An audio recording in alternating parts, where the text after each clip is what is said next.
Bonjour Roger Marion, Bonjour. Ancien patron de la division nationale antiterroriste en France.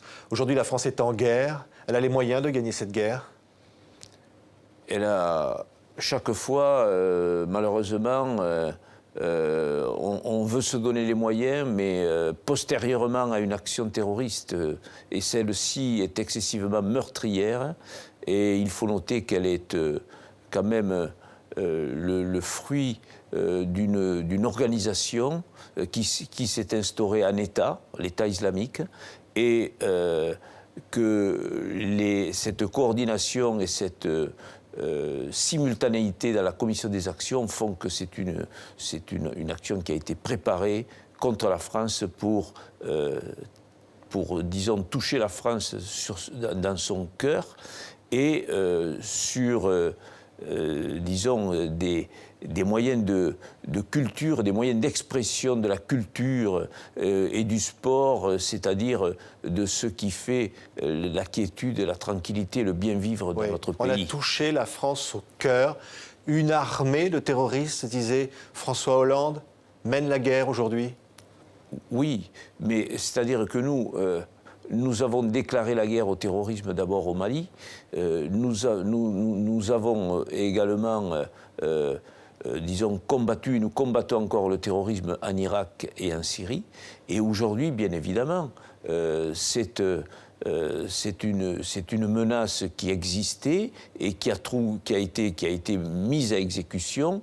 Et donc, on s'y attendait. Oui. On s'y attendait. Le problème, c'est que le terrorisme, c'est comme le feu, il couve, mais on ne sait jamais où il va jaillir. Oui, il faut des mesures exceptionnelles, une réponse exceptionnelle, disait notamment Nicolas Sarkozy.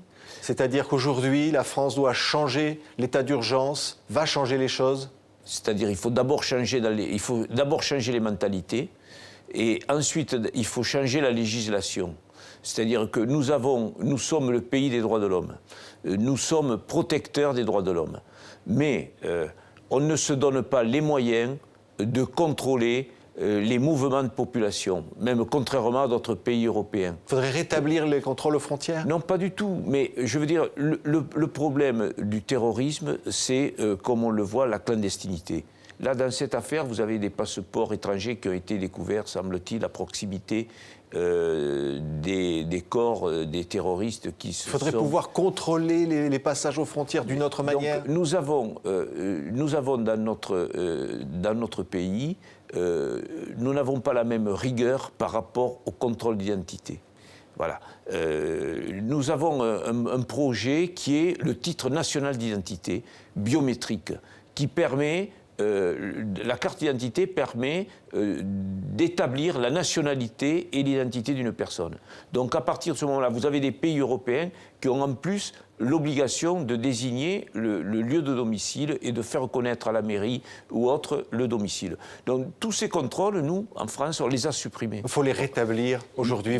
Il faut les rétablir, c'est-à-dire qu'il faut quand même...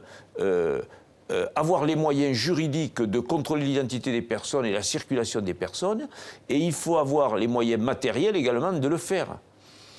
Surtout quand on a un espace de libre circulation. Il faut donner d'autres moyens à la police, aux militaires. En ce qui concerne la répression du banditisme, on a un arsenal juridique qui a fait ses preuves. Mais en ce qui concerne les moyens aujourd'hui, je pense qu'on a mis trop de moyens dans le renseignement, dans la recherche du renseignement, et pas suffisamment de moyens pour l'exploitation du renseignement.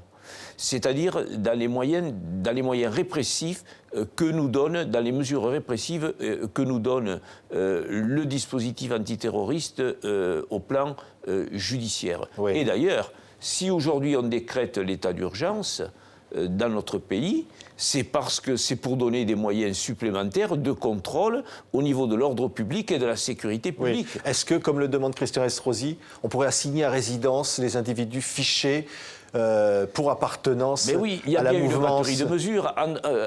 Antérieurement, un proxénète pouvait être soumis à des mesures de contrôle. Antérieurement, les personnes qui n'avaient pas de domicile, qui avaient un carnet de circulation, n'est-ce pas, ce qu'on appelle les gens du voyage, dont ils étaient soumis à des contrôles. Vous comprenez, nous, on veut tellement être protecteurs des libertés individuelles et tellement favoriser la libre circulation. Il faut renoncer à certaines libertés aujourd'hui. Est-ce que ça ne serait pas faire le jeu des terroristes? Non, pas du tout, mais nous avons des dispositifs comme le dispositif antiterroriste, comme les dispositifs pour lutter contre la grande criminalité, la criminalité organisée, qui sont des dispositifs avec des mesures dérogatoires au droit commun. Oui, mais là, ce sont des kamikazes, Roger Marion. C'est ça la nouveauté. Ça, c'est le moyen, c'est-à-dire que ces personnes qui se radicalisent et qui deviennent kamikazes, c'est parce qu'il y a un conditionnement idéologique. Il y a une orientation idéologique. Le terrorisme obéit à une idéologie. Mais ce sont des soldats de puissance étrangère, de l'État islamique en l'occurrence, qui mènent une guerre. Oui. Qui mènent une guerre contre notre civilisation.